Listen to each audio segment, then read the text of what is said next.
Hi there, Randi Green here. Let us continue and listen to the first podcast. I know that some of you are just, I don't need to listen to the first one. I can just do the second one and then get all the highlights. Nope, there are highlights all the way through and through. The only reason why I divide it in two is that it's easier for me to upload. I'm on a very slow Wi-Fi because I'm in rural Missouri. And that means that the internet is not working as it's supposed to. If I were out on the highway or something, it would. Okay, sorry about that. I just had to cough. So with that said, let us continue where I took off in the first podcast.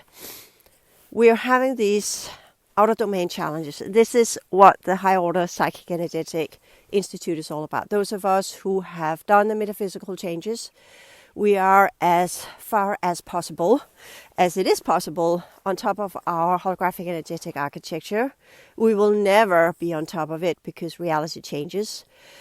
So much is happening all the time. And the original holographic energetic architecture changes with the reality it's part of. So it's not, I've done that, now it lasts forever. No, we are in constant progression and energy work. Modality where we upgrade and update and change our complex code systems to match and align with reality as it truly is. So that's the extra layer of not just seeing clearly and seeing the different dimensions of reality, but also knowing how to operate in these different dimensions. And that is what it means to be multidimensional. The new kids on the block, they have it all built in. They don't need to sit in meditation or learn to do this. This is us because we're part of the colonization programs. And it was taken from us, so we have to relearn how to work with our energy system. But it's a now normal feature from every other groups around in our solar system and beyond our solar system. So we're a little bit behind there. That's where we are behind in terms of the metaphysics. And of course, we're also behind in terms of technology, in terms of science, and in terms of psychology, and everything you can think of. So that's where we are. That's the reality. And this is where you will see what you're made of when the going gets tough, people. Because when you begin to face reality as it truly is, and you can say, well, I don't want to work with the colonization idea. I don't want to have that as a foundation because that makes me feel miserable. Well, okay, then that's the way you choose to work with reality. That's completely legit. That's my reality. That's how I perceive things. That's my history. That's my personal history. That's my gene codes. That's my holographic energy system. That's what I know, and that's what I carry with me. And sometimes that can be detrimental to see things in a different way, as you will discover if you go down the path of choosing to see it from an entirely positive perspective. It can help sometimes. If it depends on the psychological structure. There are people that have difficulty in carrying pain and suffering, and they would rather just see things from a positive angle and say, I know the opposition is there. I know chaos is there. I know suffering is there. The whole world is saturated in it, but there's also good in the world. And yes, of course, we're here. We're doing it. There is good. There are joyous moments. There are beautiful nature. There are so many things that are enormously beautiful and fulfilling. And the first long part of my journey, I was focusing on that. And why did I choose to do that? Well, first and foremost, I can say, I didn't have a particularly woohoo childhood, right? Not abuse or anything. It was just emotionally enormously stressful for a very highly sensitive child like me, including seeing all things on the inner domains and other reality fields. And yes, being part of these programs is never fun. So that's what we can say. It gives a scar.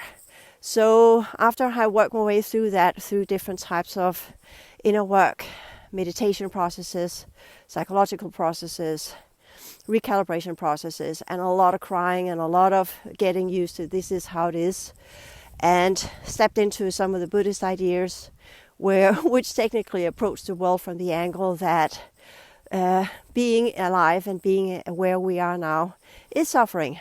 Just being born is suffering. And that for people that I can't do that. I want to see things as a joyful event that I am born and this is a good time to be here. And for me, it whatever works for you. If that's what you need, then that's where you go. But when you listen to me, I'm a seasoned, very, very seasoned traveler, and I've been around very, very long time.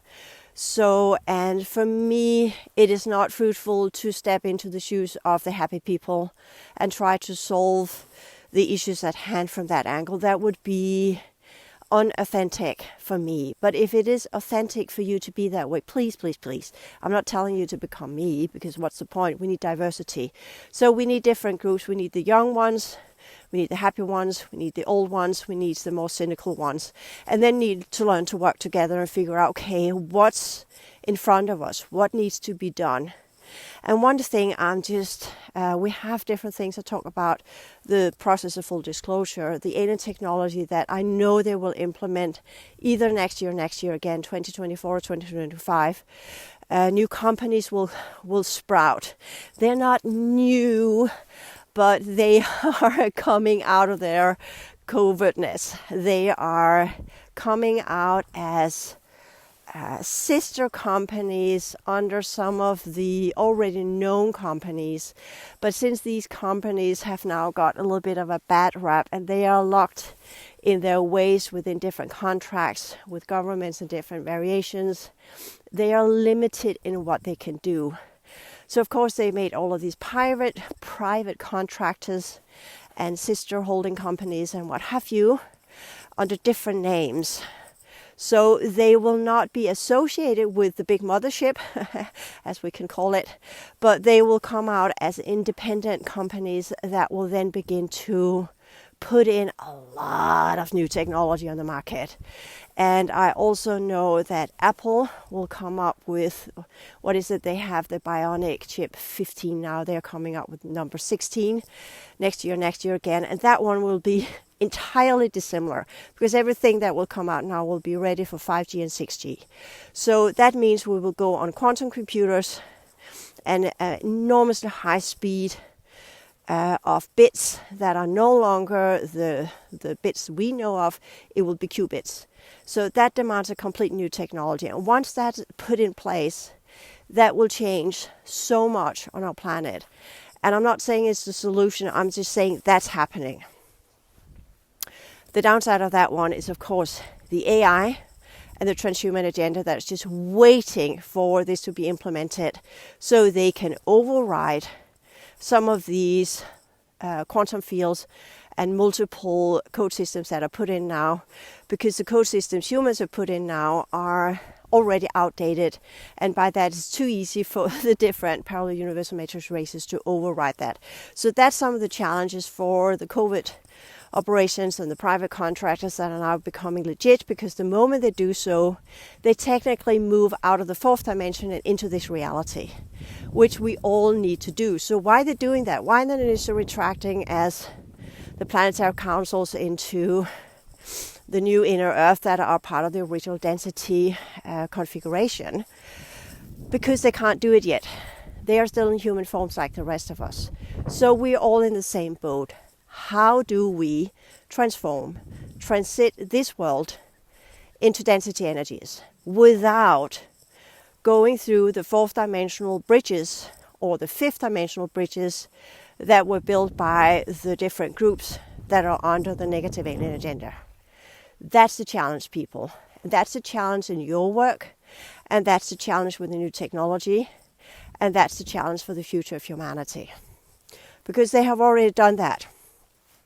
And some of these groups, they came back from the future knowing that that did not work. That did not go well at all.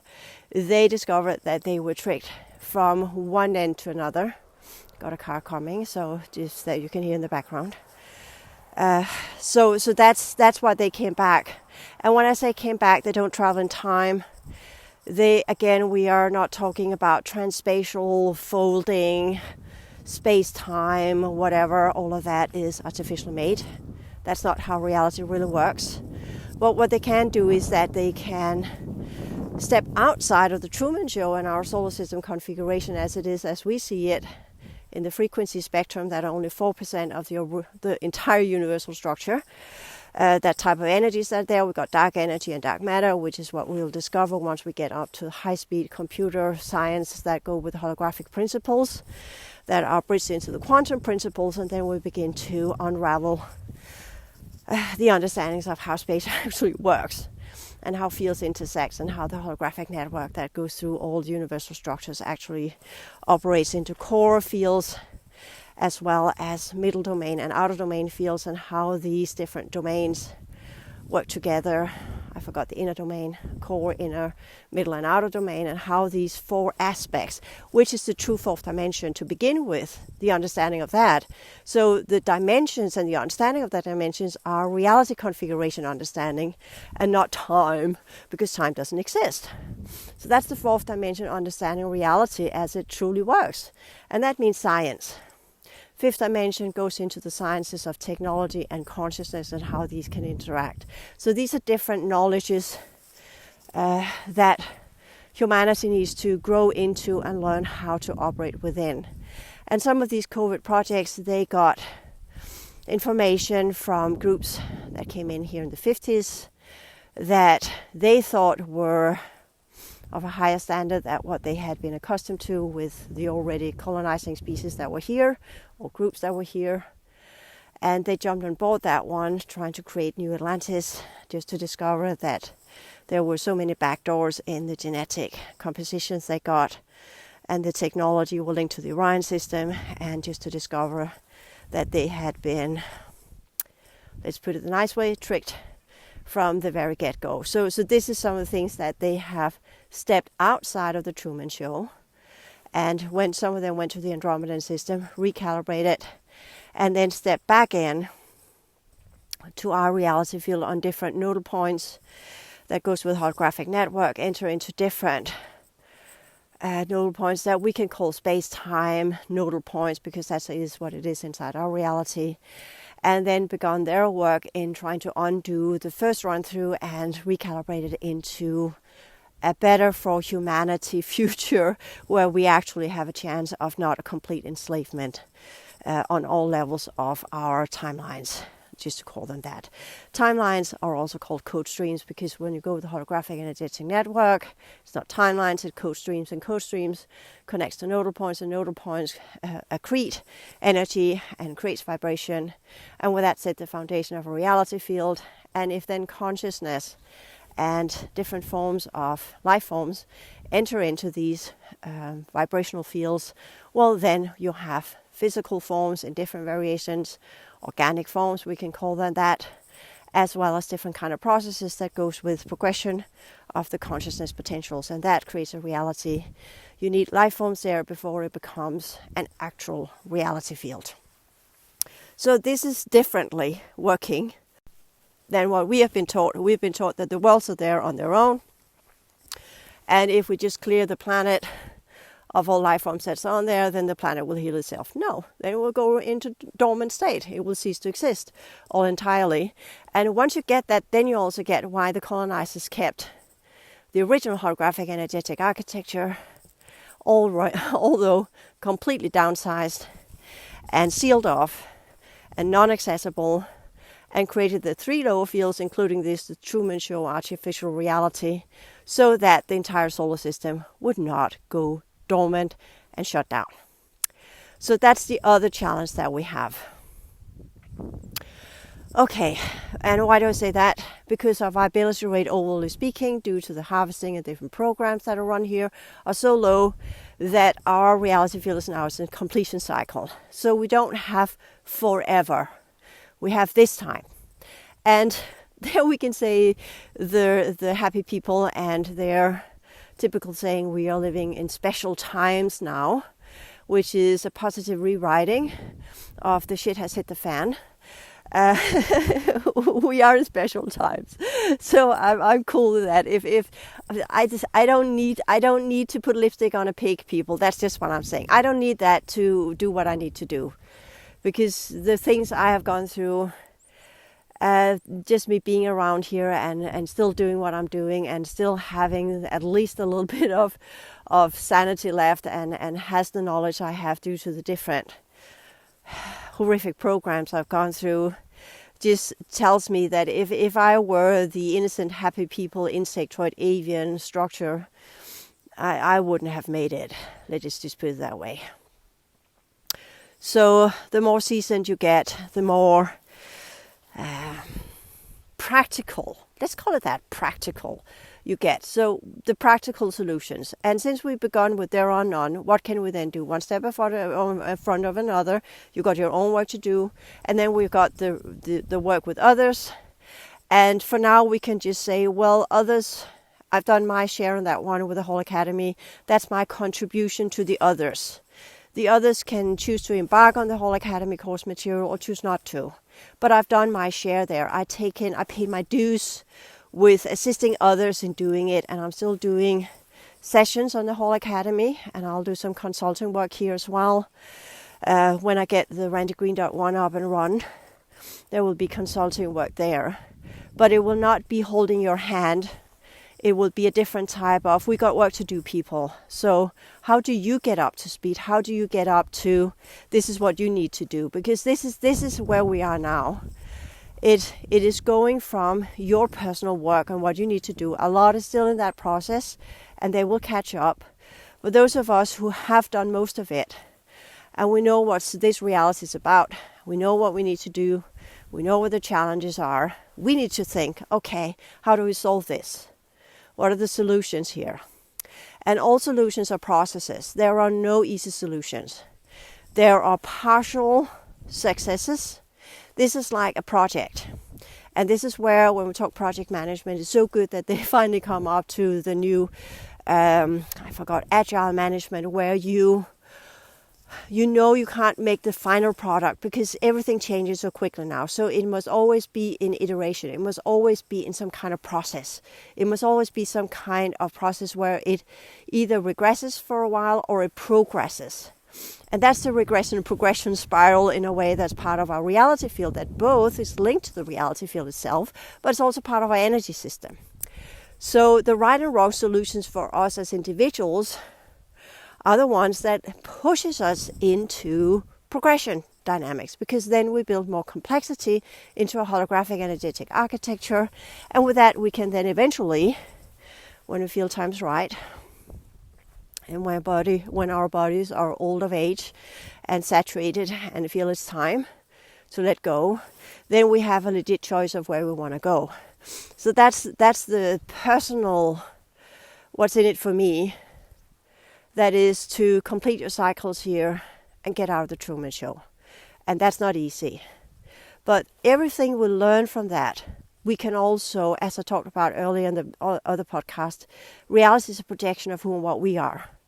If we are not here, there is no reality. So when we understand what we are, reality is that way. So if we can transition our energy system into being operational in the original fourth and the original fifth dimension of the middle domains, then our world will change too. And thereby you begin to understand why the different groups have put in so many different new types of humans that have gene codes that are in alignment with their worlds, so that they can transform this world into what they need it to be. So that's the race we are in. So this is time dependent, so to speak. We don't have multiple lives to do this. We have this life. And we'll do our very best, to the best of our ability, so we at least can say we tried, we did it. And that's what keeps driving me in all of this, because there has been so many times where I wanted to give up and got so tired and got so worn out and got so full of residuals that I could not repair myself. And then my system literally went into shutting down and closing off and discarding its fields, which is what you would call a death process. And most times this has been intersected and stopped by different groups that didn't want that to happen. So I know that process. I've gone through it so many times now. It's like being revived or reborn every month. But this will change too, because as the different groups that have been here, that have been trying to make it through the colonization, they have helped to the best of their abilities, quote unquote. They are no longer there. So that gives a different challenge altogether as well. So that means lesser fractional interference, and no harvesting, which is a plus. But there are other ramifications to that, because then we are now literally just left to our own in the outer domain, to a large degree, those of us who have done the transition. And why is that? Well, first and foremost, we can say if the holographic energetic architecture builds by experience and by living it and doing it, well, then we can only be supported for so long, similarly as the Andromedans and their infusions into the galactic core. It can only take us so far. The rest is up to us. The rest is up to what we build and what we do and what we choose to build energetically and consciously in our everyday lives. And this is not about being compassionate. That's the beginning of the journey to activate the heart field. Later on is about learning the sciences of energy, learning what to focus on, learning on what to give energy. And these are the principles, and that's why I made the whole academy, so that once you get beyond the typical awakening processes and you get into, okay, how do I really interact with reality? That's where the whole academy has its strength, because that's what I teach you there according to the original solar system dynamics and the principles and rules of engagement, as well as the natural laws of energy utilization and how to build your holographic energetic architecture the original solar system way. But it's high level information, so we need to get there.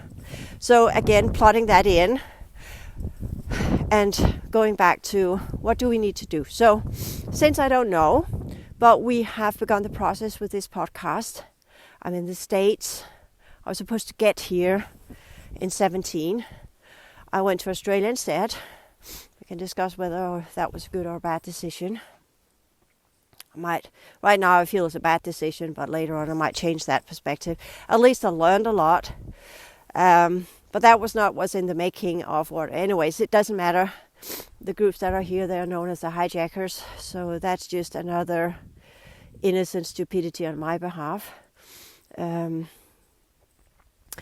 most people who go through this experience, they say, oh, I wouldn't be without it or beyond it. Or what do you say, without it, because it has taught me who I am and what I am. And that's, again, the positive spin on it.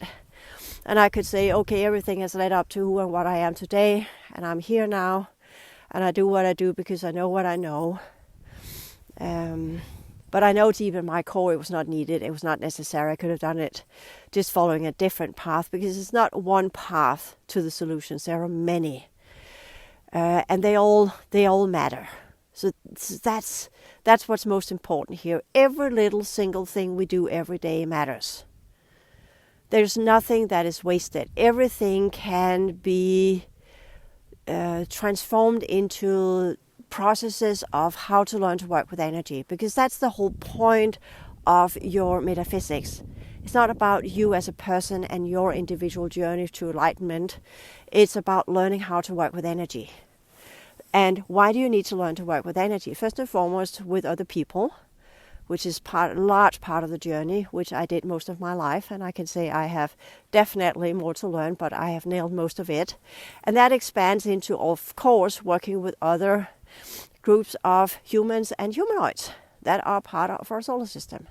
So it expands into multidimensional encounters, right? And how we operate around other groups and other races. And we know Star Trek, right? That TV show. And how humanity did not understand so many things because we were not so sensitive and clairvoyant and understood the subtle nuances of what it means to be telepathic and not have verbal communication and being super, super high vibrational, and what that means in terms of sensitivity. And that's a process most humans that are waking up are going through now.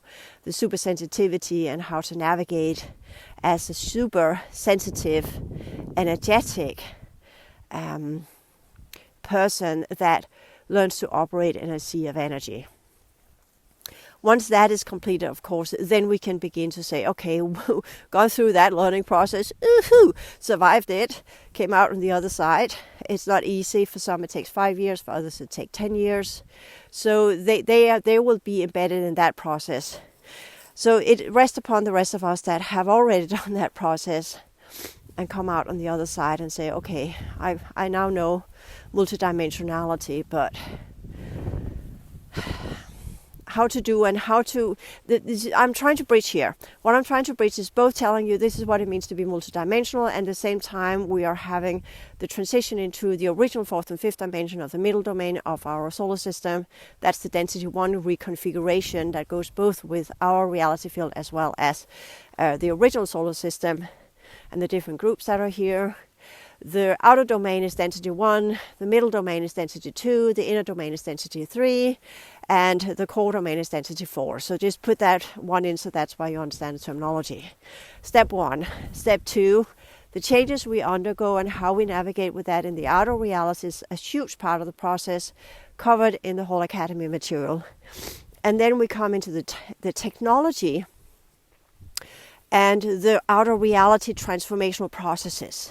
That's where we need to focus our attention now, those of us who've done the work, because what do we need to do? Are we to gather up communities? Are we to go completely rural?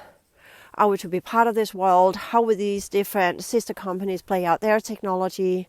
How will that influence politics? What will happen with the different groups of we have business structure, we could call it financial, economical structures, business structures, societal structures, psychological structures, political structures, and what we call innovational structures, and the climate crisis structures, the planetary transition processes that will change our physical environment. So we pick your element or pick your place of operation. So I think I will end this podcast with where can you make the difference? Where can you become the change maker? That would be the first step here. And be honest with yourself. How far are you in your metaphysical processes? Are you still struggling through your emotional stuff? And that goes for both traditional males and females, or whatever type of human you are. Because the emotional field is the one that prevents you from sensing reality as it is. And I'm here saying sensing because that's what you do. You perceive through your senses via the vibrational field that goes with your heart field.